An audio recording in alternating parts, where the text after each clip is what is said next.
සුබ දවසක් සාධකා ගුණාකාරවල තවත් වැදගත් කොටසක් වන කුඩාම පොදු ගුණාකාර. එහෙම නැත්නම් least common multiple කියන කොටස තමයි අපි අද සාකච්ඡා කරන්න බලාපොරොත්තු වෙන්නේ. අද දවසේ විශේෂයෙන්ම අපි සාකච්ඡා කරන්නේ විජීය ප්‍රකාශනවල කුඩාම පොදු ගුණාකාරය කියන කොටස. ඒ කොටස අපි මේ පාඩමේ එහෙම නැත්නම් සාධකා ගුණාකාර කියන පාඩමේ අවසාන කොටස විදිහට තමයි සාකච්ඡා කරන්නේ. රැඳෙන්න IMM maths සමග. හොඳයි අපි දැන් බලමු මොකද්ද මේ කුඩාම පොදු ගුණාකාරය කියන්නේ කියලා. බලන්න අර්ථ දැක්වීමේදී කියන්නේ සංඛ්‍යා කීපයකට පොදු වූ ගුණාකාර අතරින් කුඩාම පොදු ගුණාකාරය එම සංඛ්‍යාවල කුඩාම පොදු ගුණාකාරය ලෙස හැඳින්වේ. හරි මේකට අපි ඉංග්‍රීසි වලින් කියනවා the smallest of the common multiples of several numbers is called least common multiple. අපි උදාහරණයක් තරම් මේක පැහැදිලි කරගමු. අපේ උදාහරණේ තියෙනවා 2 4 6 කියන සංඛ්‍යාවල කුඩාම පොදු ගුණාකාරය සොයන්න. ගුණාකාරයක් කියන්නේ පැහැදිලි ගුණාකාරයක් කියන්නේ ඕනම සංඛ්‍යාවක් පූර්ණ සංඛ්‍යාවකින් ගුණ කරාම එම සංඛ්‍යාවේ ගුණාකාරයක් ලැබෙනවා. එලෙස දෙකේ ගුණාකාර තමයි 2 4 6 8 10 12 ආදී වශයෙන් ඉදිරියටත් ලබා ගන්න පුළුවන්. මෙලෙසම 4 ගුණාකාර තියෙනවා 4 8 12 16 20 6 ගුණාකාර තියෙනවා 6 12 18 24 30 මේ තවදුරටත් ඉස්සරහට අවශ්‍ය නම් ගන්න පුළුවන්. බලන්න දැන් මේ ගුණාකාර අතරින් පොදු මේ සංඛ්‍යා 2 4 6 කියන සංඛ්‍යා තුනටම පොදු ගුණාකාර තියෙනවද කියලා. 2 කියන එක පොදුයිද නැහැ. 4 4 කියන එක 2 සහ 4 කියන දෙකට විතරයි පොදු වෙන්නේ. මෙහෙම ගියාම අපිට ඉස්සලම හම්බෙන පොදු ගුණාකාරය තමයි 12. මම හිතන්නේ පැහැදිලි. හරි 10 කියන එකත් පොදු ගුණාකාරයක් නෙමෙයි. මේ 12 කියන එක 2 4 6 කියන සංඛ්‍යා තුනටම පොදු ගුණාකාරයක්. හරි. තව ඉස්සරහට යද්දි තව ගුණාකාර ලබා ගන්න පුළුවන්. හැබැයි අපේ අවශ්‍යතාවය කුඩාම පොදු ගුණාකාරය. ඒ කියන්නේ ඉස්සල්ලාම හම්බෙන පොදු ගුණාකාරය තමයි කුඩාම පොදු ගුණාකාරය. ඒ කියන්නේ 2 4 6 කියන සංඛ්‍යාවල කුඩාම පොදු ගුණාකාරය තමයි මොකද 12. රයිට් අපි දැන් බලමු මේ කුඩාම පොදු ගුණාකාරය හොයන්නේ කොහොමද කියලා. කුඩාම පොදු ගුණාකාරය හොයන ආකාර තුනක් තියෙනවා. මතක් කරගන්න මහා පොදු සාධකයේ සෙවීමේදී ආකාර තුනක් අපි සාකච්ඡා කරා. පළවෙනි ආකාරය තමයි අපි සාකච්ඡා කරපු සියලුම සාධක අතරින් විශාලම පොදු සාධකය නැත්නම් මහා පොදු සාධකයේ තේරීම. ඒ වගේම තමයි කුඩාම පොදු ගුණාකාරය සෙවීමේ පළවෙනි ආකාරයත් අපි සියලුම ගුණාකාර ලියලා ඒ අතරින් කුඩාම පොදු ගුණාකාරය තේරීම සිද්ධ කරනවා. ඒකට අපි කියනවා selecting the least common multiple from all common multiples. අපි ගමු උදාහරණයක් 4 6 12 right අපි දන්නවා 4හි ගුණාකාර 4 පූර්ණ සංඛ්‍යාවකින් ගුණ කිරීමෙන් ගුණාකාර ලැබෙනවා. හරි 4හි ගුණාකාර තමයි 4 8 12 16 20. එලෙසම අපිට 6 ගුණාකාර ලබා ගන්න පුළුවන් 6 12 18 24 30 36. ඒ වගේම තමයි 12 ගුණාකාරات ලබා ගන්න පුළුවන් 12 24 36 48 60 72. මෙහිදී අවශ්‍යතාවය තමයි ඉතින් චක්‍රය දැනගන්න වෙනවා. හරි. 12 ගුණාකාර 12 චක්‍රය මොකක්ද කියලා පැහැදිලිව කියන්න පුළුවන් වෙන්න ඕන. දැන් බලමු මේ වගේ ගුණාකාර ටික. right මේ ගුණාකාර අතරින් අපිට ඉස්සල්ලාම හම්බ වෙනවා පොදු ගුණාකාරය 12. right 12 කියන ගුණාකාරය 12 6 4 කියන සංඛ්‍යා තුනටම පොදු ගුණාකාරයක්. ඒ නිසා ඉස්සල්ලාම හම්බ වෙන ගුණාකාරය තමයි 12. හරි දෙවනියට හම්බෙන පොදු ගුණාකාරය තමයි 24. මේ 24 කියන සංඛ්‍යාවත් 4 6 12 වෙන සංඛ්‍යා තුනටම පොදු ගුණාකාරයක්. ඒ නිසා අපිට දැනට ගුණාකාර දෙකක් හම්බෙලා තියෙනවා. ඔයාලට පේනවා ඉස්සරහට යන්න යන්න ගුණාකාරයේ සංඛ්‍යාත්මක වටිනාකම වැඩි වෙනවා. නමුත් අපේ අවශ්‍යතාවය තමයි කුඩාම පොදු ගුණාකාරය හොයන එක. ඒක නිසා අපිට හම්බෙන පළවෙනිම පොදු ගුණාකාරය තමයි සංඛ්‍යා දෙකක ගුණක හෝ කීපයක කුඩාම පොදු ගුණාකාරය වෙන්නේ. right? ඒ අනුව අපිට හම්බෙනවා 12 කියන සංඛ්‍යාව තමයි 4 6 12 කියන සංඛ්‍යාවල කුඩාම පොදු ගුණාකාරය. right අපි දැන් බලමු කුඩාම පොදු ගුණාකාරය හොයන දෙවෙනි ආකාරය. මෙතනදී අපි කරන්නේ ප්‍රථමක සාධකවල ගුණිතයක් ලෙස ලිවීමෙන් තමයි කුඩාම පොදු ගුණාකාරය හොයන්නේ. මේකට අපි කියනවා product of prime factors කියලා. අපි උදාහරණයක් අරන් බලමු. අපි උදාහරණයක් විදිහට ගමු 8 6 16 කියන සංඛ්‍යාවල කුඩාම පොදු ගුණාකාරය තමයි අපිට හොයන්න තියෙන්නේ. අපිට මේ 8 කියන සංඛ්‍යාව ලියන්න පුළුවන් ප්‍රථමක සාධකවල ගුණිතයක් විදිහට. right? අපි 8 කියන සංඛ්‍යාව ලියන්න පුළුවන් 2 වැඩි කිරීම 2 වැඩි කිරීම 2. නැත්නම් 2 තුන්වෙනි බලය කියලා ලියා ගන්න පුළුවන්. මෙලෙසම 6 කියන සංඛ්‍යාව ලියා ගන්න පුළුවන් ප්‍රථමක සාධකවල ගුණිතයක් විදිහට 2 වැඩි කිරීම 3. ඒක අපිට ලියන්න පුළුවන් නැවත වතාවක් 2 පළවෙනි බලය වැඩි කිරීම 3 පළවෙනි බලය. මෙලෙසම 16 කියන සංඛ්‍යාව ලියන්න පුළුවන් ප්‍රථමක සාධකවල ගුණිතයක් විදිහට 2 වැඩි කිරීම 2 වැඩි කිරීම 2 වැඩි කිරීම 2 එහෙම නැත්නම් 2 හතරවෙනි බලය. දැන් ඔයාලා කල්පනා කරනවා ඇයි මේ ප්‍රථමක සාධක වල බලයක් විදිහට ලියාගත්තේ කියලා. right අපි බලමු ඇයි මේ ලියාගත්තේ කියලා. right අපි මේක ලියාගත්තේ මෙතනදී අපි सिद्ध කරන්නේ එකිනෙකට වෙනස් ප්‍රථමික සාධක මොනවද? එහෙම නැත්නම් distinct prime factors මොනවද කියලා හොයා ගන්නවා. අපි දැනටමත් හොයාගෙන තියෙන එකිනෙකට වෙනස් ප්‍රථමික සාධක තමයි 2 සහ 3. ඒ කියන්නේ 8 6 16. මේ කියන සංඛ්‍යා තුනට ඇති එකිනෙකට වෙනස් ප්‍රථමක සාධක තමයි 2 සහ 3. right? හරි. අපි මේ අනුසාරයෙන් කුඩාම පොදු ගුණාකාරය හොයන්නේ කුඩාම පොදු ගුණාකාරය තමයි එකිනෙකට වෙනස් ප්‍රථමක සාධක ඒ කියන්නේ 2 හා 3 කියන සංඛ්‍යාවල විශාලතම බල සහිත කොටස් ගුණ කිරීමෙන්. මම හිතන්නේ පැහැදිලි. හරි. එකිනෙකට වෙනස් ප්‍රථමක සාධක අපිට තියෙනවා 2 සහ 3. ඒ කියන්නේ 8 6 16 කියන සංඛ්‍යා තුනට එකිනෙකට වෙනස් ප්‍රථමක සාධක දෙකයි තියෙන්නේ. ඒවා තමයි 2 සහ 3 කියන සාධක. මේ සාධකවල විශාලම බල සහිත කොටස් ගුණ කිරීමෙන් අපිට මේ සංඛ්‍යා තුනේ කුඩාම පොදු ගුණාකාරය හොයාගන්න පුළුවන්. ඒ කියන්නේ මොනවද විශාලතම බල සහිත කොටස්? දෙකේ මොකද්ද විශාලතම බලය? දෙකේ විශාලතම බලය තමයි දෙකේ හතරවෙනි බලය, තුනේ right. පැහැදිලි දෙකේ හතරවෙනි බලය තුන කියන සංඛ්‍යාව විශාලතම බලය තමයි තුනේ පළවෙනි බලය. ඒ කියන්නේ අර්ථ දැක්වීමට අනුව අපිට ලැබෙනවා කුඩාම පොදු ගුණාකාරය දෙකේ හතරවෙනි බලය වැඩි කිරීම තුනේ right. පැහැදිලි කුඩාම පොදු ගුණාකාරය දෙකේ හතරවෙනි බලය වැඩි කිරීම තුනේ පළමුවෙනි බලය. ඒ කියන්නේ දෙකේ හතරවෙනි බලය කියන්නේ 16යි 16 වැඩි කිරීම 3 කියන්නේ 48යි. ඒ කියන්නේ 8 6 16 කියන සංඛ්‍යාවල කුඩාම පොදු ගුණාකාරය තමයි 48. right අපි දැන් බලමු කුඩාම පොදු ගුණාකාරය හොයන තුන්වෙනි ආකාරය. මෙතනදී අපි භාවිතා කරන්නේ බෙදීමේ ක්‍රමය එහෙම නැත්නම් method of division. මතක් කරගන්න අපි ආකාර දෙකක් සාකච්ඡා කරා. පළවෙනි ආකාරය විදිහට අපි සාකච්ඡා කරා සියලුම ගුණාකාර අතරින් කුඩාම පොදු ගුණාකාරයේ තේරීම.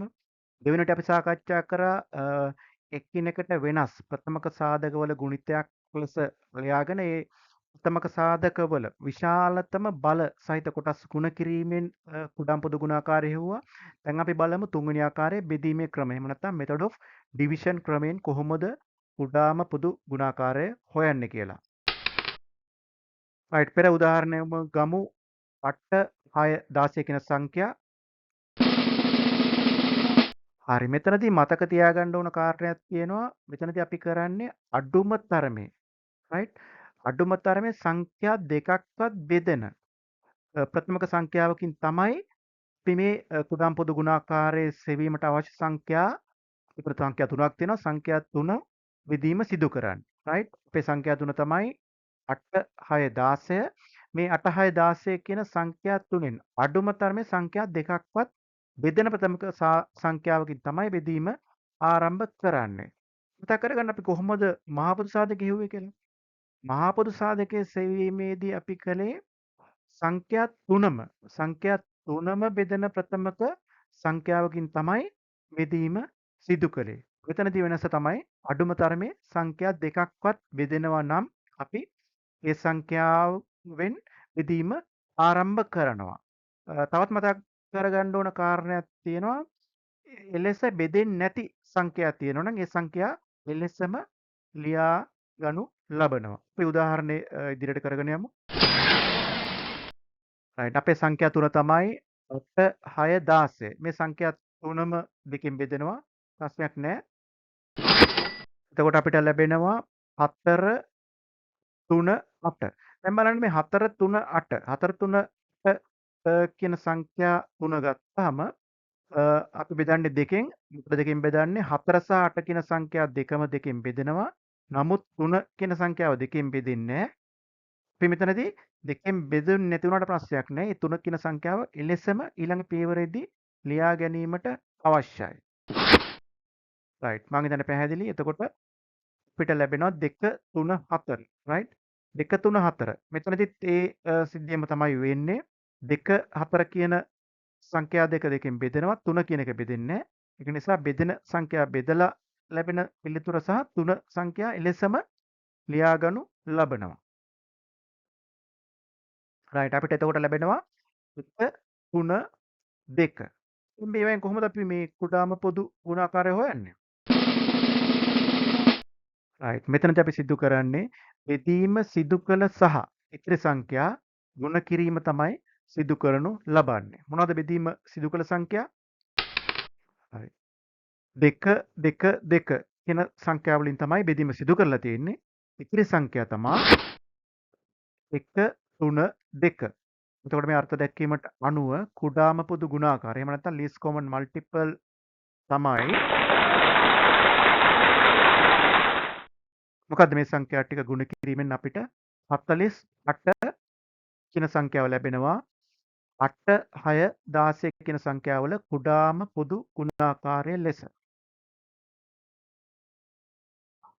දැන් අපි කුඩාම පොදු ගුණාකාර හොයන ආකාර තුනම සාකච්ඡා කරා. අපි උදාහරණයක් අරන් බලමු. අපේ උදාහරණය තමයි 18 24 36 කියන සංඛ්‍යාවල කුඩාම පොදු ගුණාකාරය හොයන්න තියෙන්නේ. මොකද ක්‍රමය භාවිතා කරන්නේ? අපි භාවිතා කරමු බෙදීමේ ක්‍රමය. රයිට්. ප්‍රශ්නයක් නැහැ. 18 24 36 කියන සංඛ්‍යා තුනම දෙකෙන් බෙදෙනවා. ඒ සංඛ්‍යා තුනම බෙදෙන කුඩාම ප්‍රථමක සංඛ්‍යාව තමයි 2. ඒක නිසා දෙකෙන් බෙදීම ආරම්භ කරනවා.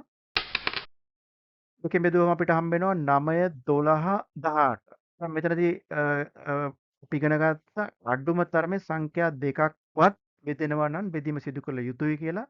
ඒක නිසා මෙතන 9 කියන එක දෙකෙන් බෙදෙන්නේ නැහැ. නමුත් 12 18 කියන සංඛ්‍යා දෙකම දෙකෙන් බෙදෙන නිසා තවදුරටත් දෙකෙන් බෙදීම සිදු කරනු ලබනවා. ඊට පස්සේ අපිට හම්බ වෙනවා 9 6 9. රයිට්. එතකොට මේ සංඛ්‍යා තුනම තුනෙන් බෙදෙනවා. තුනෙන් බෙදුවම අපිට හම්බ වෙනවා 3 2 3. දැන් බලන්න මෙතන සංඛ්‍යා තුනෙන් සංඛ්‍යා 2යි තුනෙන් බෙදෙන්නේ. රයිට්. ඒ බෙදෙන සංඛ්‍යාවේ පිළිතුර ලෙසම ලියා ගන්නවා. 2 කියන සංඛ්‍යාව බෙදෙන්නේ නැති වුණාට 2 ඒ තියෙන ආකාරයෙන්ම ලියා ගනු ලබනවා. රයිට්. එතකොට අපිට හම්බ වෙනවා 1 2 1. දැන් අවසාන වශයෙන් අපිට තියෙන කුඩාම පොදු ගුණාකාරය හොයන්න. මෙතනදී අපි සිදු කරන්නේ බෙදීම සිදු කළ සහ ඉතිරි සංඛ්‍යා ගුණ කිරීම. මොනවද බෙදීම සිදු කළ සංඛ්‍යා? බෙදීම සිදු කරපු සංඛ්‍යා තමයි 2 2 3 3. ඉතිරි සංඛ්‍යා තමයි 1 2 1. ඒ අනුව 18 24 36 කියන සංඛ්‍යා තුනේ කුඩාම පොදු ගුණාකාරය තමයි 72. මම හිතන්නේ පැහැදිලි. රයිට්. අපි තව උදාහරණයක් සාකච්ඡා කරමු. අපේ උදාහරණය තමයි 3 4 5. මේ සංඛ්‍යා තුනේ කුඩාම පොදු ගුණාකාරය සොයන්න තමයි තියෙන්නේ. මේකටත් අපි බෙදීමේ ක්‍රමය භාවිතා කරමු. අපි බෙදීමේ ක්‍රමයේදී ඉගෙන ගත්ත අඩුම තරමේ සංඛ්‍යා දෙකක්වත් බෙදෙන ප්‍රථමක සංඛ්‍යාවක් තිබිය යුතුයි. රයිට්. බලමු ඉස්සෙල්ලාම හම්බෙන ප්‍රථමක සංඛ්‍යාව තමයි 2. මේ සංඛ්‍යා තුනෙන් අඩුම තරමේ දෙකක්වත් දෙකෙන් බෙදෙන්නේ නැහැ. ඊට පස්සේ තියෙන ප්‍රථමක සංඛ්‍යාව 3 3න් බෙදෙන්නෙත් නැහැ. ඊට පස්සේ 5 5න් බෙදෙන්නෙත් නැහැ. අඩුම තරමේ සංඛ්‍යා දෙකක්වත්. ඒක නිසා මොකද්ද අපිට හම්බුනේ? රයිට් අපිට හම්බුණා මෙහෙම දෙයක්. අඩුම තරමේ සංඛ්‍යා දෙකක්වත් බෙදෙන ප්‍රථමක සංඛ්‍යාවක් නොමැත. ඊට පස්සේ මොකද කරන්නේ? ඊට පස්සේ හරිම ලේසි. රයිට් ඊට පස්සේ අපි කරන්නේ එහෙම අඩුම තරමේ සංඛ්‍යා දෙකක්වත් බෙදෙන ප්‍රථමක සංඛ්‍යාවක් නැත්නම් බෙදීම සිදු කරන්නේ මේ සංඛ්‍යා තුන ගුණ කිරීමෙන් අපිට කුඩාම පොදු ගුණාකාරය ලබා ගන්න පුළුවන්. රයිට් ඒ කියන්නේ 3 4 5 කියන සංඛ්‍යා තුනේ කුඩාම පොදු ගුණාකාරය තමයි 3 වැඩි කිරීම 4 වැඩි කිරීම 5 60යි. ඒ කියන්නේ බලන්න සංඛ්‍යා තුනක් ඔයාලට තියෙනවනම් ඒ සංඛ්‍යා තුනෙන් අඩුම තරමේ සංඛ්‍යා දෙකක්වත් බෙදෙන්නේ නැත්නම් කුමන හෝ ප්‍රථමක සංඛ්‍යාවකින් ඒ සංඛ්‍යා තුන ගුණ කිරීමෙන් ඔයාලට ලබා ගන්න පුළුවන් කුඩාම පොදු ගුණාකාරය. හොඳයි අපි දැන් ඉගෙන ගත්තා කුඩාම පොදු ගුණාකාරය හොයන ආකාර තුනක්. රයිට් මට දැන් ප්‍රශ්නයක් තියෙනවා. ඇයි අපි මේ කුඩාම පොදු ගුණාකාරය හොයන්නේ? මොකක්ද ඒකේ වැදගත්කම? පිළිතුරක් තියෙනවද? රයිට් අපි උදාහරණයක් අරන් බලමු මේ කුඩාම පොදු ගුණාකාරය හොයන එකේ වැදගත්කම මොකක්ද කියලා. අපේ උදාහරණේ තියෙනවා කාලතුවක්කු 3කින් තප්පර 12කට 16කට හා 18කට වරක් වෙඩි නිකුත් වේ. The three cannons are fired at intervals of 12 seconds, 16 seconds and 18 seconds. Right? ඊට පස්සේ තවදුරටත් කියනවා මුල් වරට එකවර වෙඩි නිකුත් කළේ නම් ඒ කියන්නේ මොකද්ද? ඒ කියන්නේ අපි හිතමු උදෑසන 8 පැයට තමයි කාලතුවක්කු 3ම පළමු වෙඩිල්ල නිකුත් කළේ. අපි ප්‍රශ්නේ අහනවා යලි කාලතුවක්කු 3ම එකවර වෙඩි නිකුත් කරන්නේ තප්පර කීයකට පසුවද? මොකද්ද මේ අහන්නේ? හොඳට කල්පනා කරන්න. දැන් බලන්න උදෑසන 8ට පළවෙනි වෙඩිල්ල නිකුත් වුණාලු. රයිට්? ඊට තප්පර කීයකට පසුවද ඊළඟ වෙඩිල්ල නිකුත් වෙන්නේ කියලා තමයි අහන්නේ.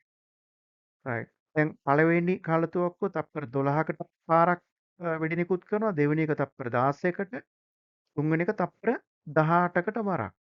මේ සංඛ්‍යා තුනක් තියෙන්නේ. තප්පර කියන එක අමතක කරන්න 12 16 18. මේ සංඛ්‍යා තුනේ කුඩාම පොදු ගුණාකාරය හෙව්වොත් මොකද වෙන්නේ? ඒක කල්පනා කරන්න. රයිට්? මේ සංඛ්‍යා තුනේ ගුණාකාර වලදී තමයි පොදු ගුණාකාර. හොඳට පැහැදිලි කරගන්න ගුණාකාරනේ පොදු ගුණාකාර. මේ සංඛ්‍යා තුනේම පොදු ගුණාකාර වලදී තමයි කාලතුවක්කු තුනම එකවර වෙඩි නිකුත් කරනු ලබන්නේ. හොඳට වෙලාව අරන් කල්පනා කරන්න. අන්න ඒක තමයි කුඩාම පොදු ගුණාකාරය හෙවීමේ වැදගත්කම. ඒ කියන්නේ අපේ අවශ්‍යතාවය මේ සංඛ්‍යා තුනේ කුඩාම පොදු ගුණාකාරය හොයන එක. දැන් අපි හොයමු.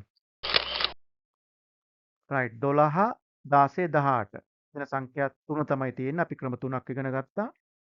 මෙතනදී අපි භාවිතා කරමු ප්‍රථමක සාධකවල ගුණිතයක් ලෙස ලිවීමෙන් කුඩාම පොදු ගුණාකාරය සෙවීම.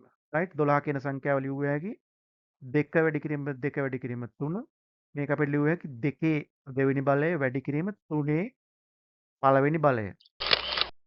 ඒ වගේම 16 ලියන්න පුළුවන් 2 හතරවෙනි බලය කියලා ලියන.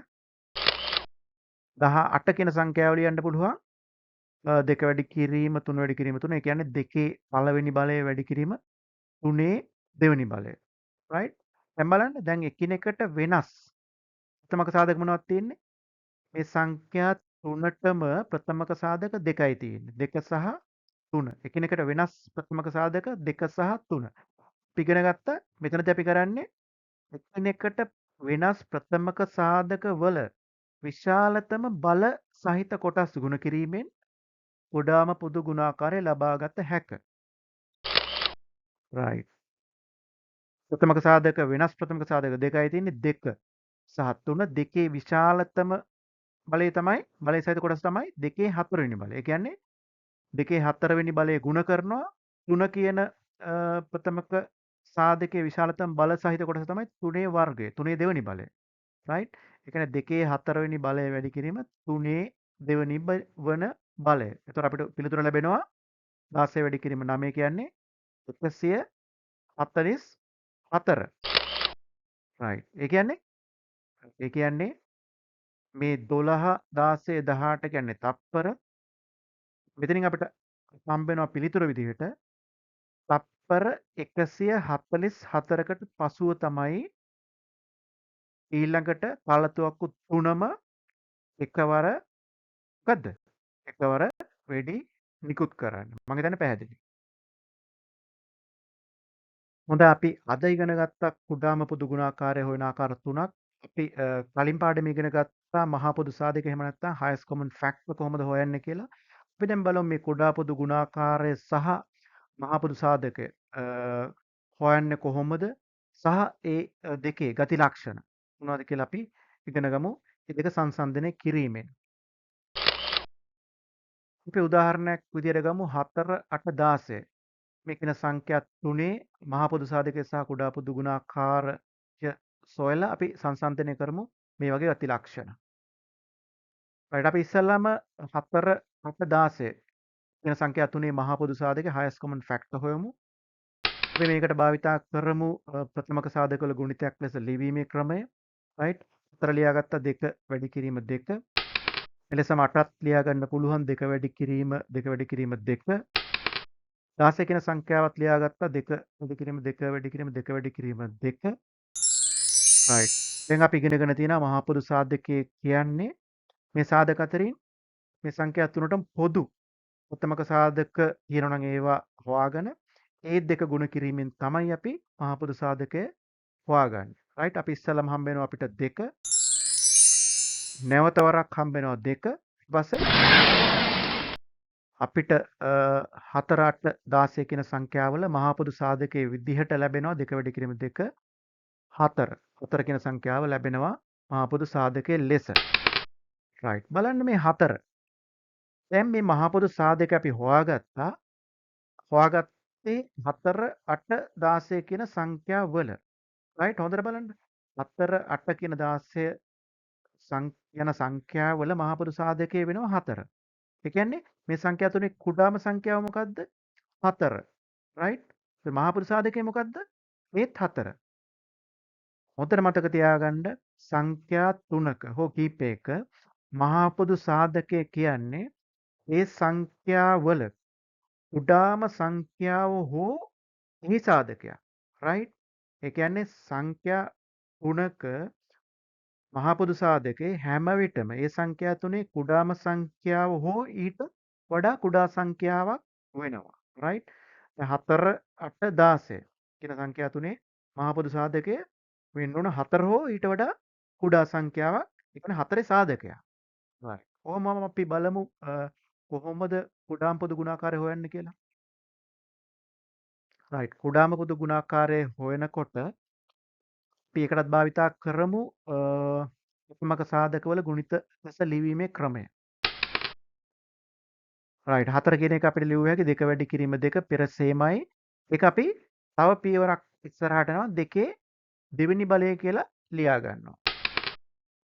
right 8 කියන එක අපි 2 වැඩි කිරීම 2 වැඩි කිරීම 2 සමානයි 2 තුන්වෙනි බලය.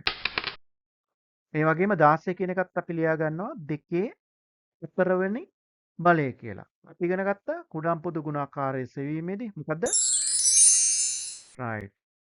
එකිනෙකට වෙනස් ප්‍රථමක සාධක මොනවද මෙතන තියෙන්නේ? එකම ප්‍රථමක සාධකයයි තියෙන්නේ 2 විතරයි තියෙන්නේ. එතකොට මේ 2 කියන සංඛ්‍යාවේ විශාලතම බලය සහිත කොටස තමයි අපි තෝරගන්නේ. ඒ කියන්නේ 2 4 වෙනි බලය. right. ඒ කියන්නේ කුඩාම පොදු ගුණාකාරයේ 2 4 වෙනි බලය 16යි. right. දැන් හොඳට බලන්න. 4 8 16 කියන සංඛ්‍යා තුනේ කුඩාම පොදු ගුණාකාරය වෙලා දෙන 16. ඒ කියන්නේ 16 කියන්නේ මේ සංඛ්‍යා තුනේ විශාලතම සංඛ්‍යාව. right. ඒ කියන්නේ මොකක්ද වෙලා තියෙන්නේ? කුඩාම පොදු ගුණාකාරයේ හැම විටම ඒ සංඛ්‍යාවල විශාලතම සංඛ්‍යාව හෝ එහි ගුණාකාරය. පැහැදිලි? right. මහා පොදු සාධකය කියන්නේ මොකද්ද? මහා පොදු සාධකය කියන්නේ හැම විටම ඒ සංඛ්‍යා තුනේ කුඩාම සංඛ්‍යාව හෝ එහි සාධකයක්. පොද්දට අවධාරණය කරගන්න අවබෝධ කරගන්න මහා පොදු සාධකය කියන්නේ මොකද්ද? කුඩාම පොදු ගුණාකාරය කියන්නේ මොකද්ද කියලා මේ සංසන්දනයත් සමග. හොඳයි අපි අද දවසේ සාකච්ඡා කරා මොකද්ද මේ කුඩාම පොදු ගුණාකාරය කියන්නේ කියලා. එතෙම කුඩාම පොදු ගුණාකාරය හොයන ආකාර තුනක් සාකච්ඡා කරා. අවසාන වශයෙන් අපි කම්පැරිසන් එකක් කරා කුඩාම පොදු ගුණාකාරය සහ මහා පොදු සාධකය සහ ඒ වගේ ගති ලක්ෂණ. එන හැම මොළුත් පාඩමක් සමග සුබ දවසක්.